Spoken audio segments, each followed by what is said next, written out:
Shalom, selamat pagi saudara dan saudariku yang kekasih dalam Tuhan Yesus Kristus. Mari nikmati berkat Tuhan melalui ciptaannya. Mari alami keajaibannya setiap hari. Melihat kebesaran Tuhan melalui dunia yang menakjubkan. Yang ditulis oleh Pendeta Doug Batchelor. Sebelum mendengarkan firman Tuhan, mari kita berdoa.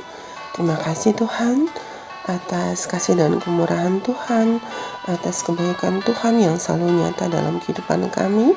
Kau telah menjaga dan melindungi di malam istirahat kami. Pagi ini kami bangun dengan kekuatan tubuh yang baru, dan pagi ini kami siap untuk mendengarkan firman Tuhan. Kami butuh tuntunan Roh Kudus-Mu. Dalam nama Tuhan Yesus kami berdoa. Amin. Prestasi yang luar biasa. Judul renungan pagi ini, Henry Box Brown. Ayat inti terdapat dalam kitab Yohanes 8 ayat 36. Demikian firman Tuhan. Jadi apabila anak itu memerdekakan kamu, kamu pun benar-benar merdeka. Saudaraku, Henry Box Brown lahir sebagai budak di Virginia sekitar tahun 1815. Dia bekerja selama bertahun-tahun di sebuah pabrik tembakau di Richmond. Tapi saat pemiliknya tiba-tiba menjual istri dan 3 anak Henry kepada pemilik baru di tempat lain, Henry pun bertekad untuk melarikan diri.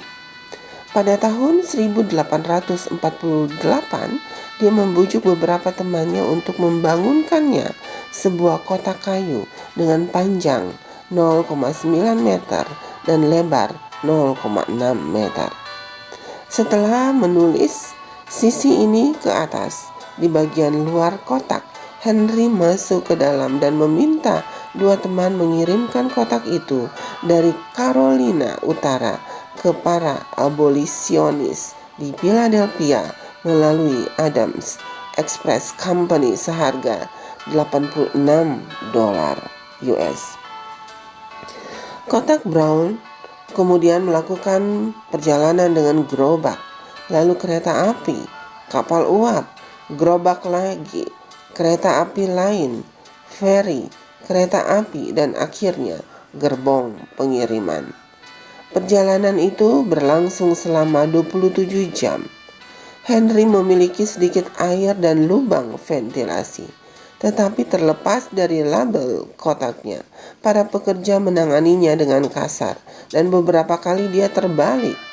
Namun demikian Henry tetap diam dan tidak memberikan indikasi bahwa dia ada di dalam kotak. Setelah perjalanan yang lama dan sempit itu, Henry Brown akhirnya berhasil mencapai kebebasan. Salah satu yang hadir ketika kotak itu dibuka mengingat kata-kata pertama Henry, yaitu, "Bagaimana kabarmu, tuan-tuan?" Dia kemudian menyanyikan mazmur dari Alkitab yang dipilih untuk saat pembebasan tersebut. Henry mendedikasikan sisa hidupnya untuk membantu membebaskan budak lainnya dan menjadi pembicara terkenal untuk Anti-Slavery Society. Dia menerbitkan 2 versi autobiografinya dan kemudian melakukan tur ke Inggris selama 10 tahun, di mana dia melakukan pertunjukan tentang perbudakan di Amerika.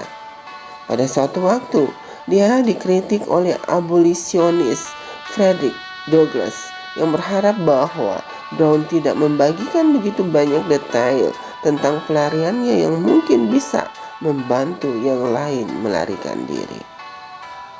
Tahukah saudara bahwa Alkitab berbicara tentang orang lain yang lolos dari perbudakan dalam wadah kecil?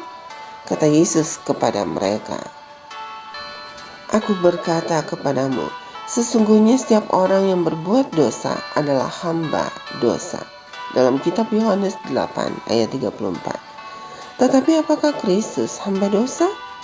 Dia yang tidak mengenal dosa telah dibuatnya menjadi dosa karena kita, supaya dalam Dia kita dibenarkan oleh Allah. dalam 2 Korintus 5 ayat 21. Yesus menanggung dosa ke atas dirinya sendiri dan menerima hukuman maut. Tetapi kotak kubur tidak dapat menahannya. Aku telah mati, namun lihatlah, aku hidup sampai selama-lamanya. Dan aku memegang segala kunci maut dan kerajaan maut. Dalam Wahyu 1 ayat 18. Jika saudara terkunci di dalam kotak dosa, Kristus dapat membebaskan saudara.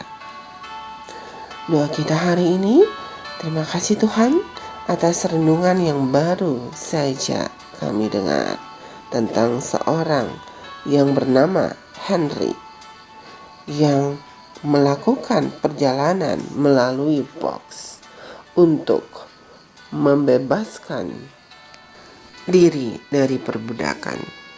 Tolong kami, umat yang berdosa, untuk bebas dari perbudakan dosa. Kami percaya hanya Tuhanlah yang mampu menolong kami. Kiranya hidup kami sepanjang hari ini berkenan kepadamu. Kami jauh dari keinginan untuk berbuat dosa. Kami hanya berserah kepadamu saja. Berkati kami sepanjang hari ini. Ampuni dosa kami. Dalam nama Tuhan Yesus kami berdoa. Amin. Demikianlah renungan pagi hari ini. Tuhan Yesus memberkati. Amin.